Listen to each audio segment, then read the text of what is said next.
Hi there, welcome to my channel. My name is Surya. In this video, we are going to discuss how to create a tree map in Excel. In tree map, data are organized in hierarchical form and it visualizes data as a set of rectangles. The size and color of the rectangles are proportionate to the data value it represents. Parent rectangles are tilde with child rectangles. Let's create a tree map in Excel. The table contains product sales data. It has three columns: category, subcategory, and sales. In category column, you can see there are three different categories: furniture, office supplies, and technology. In subcategory, there are various subcategories which belongs to any of these three categories. The table represents the sales of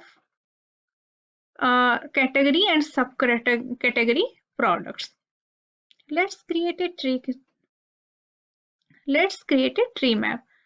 Let's select all these three columns, then go to insert, then recommended charts, then all charts, then tree map, then click OK.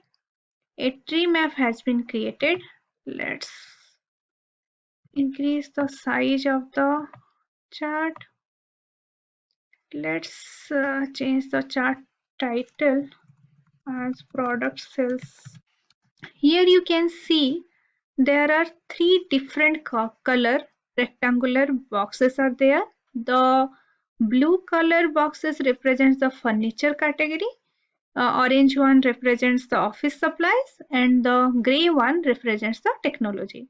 From this chart, we can say that in technology category, phone is the highest, or phone generates the highest sales, and copiers generates the lowest sale. In furniture category, chairs generates the highest sale and furnishing generates the lowest sale, because the size of the rectangles are proportionate to the data values it represents.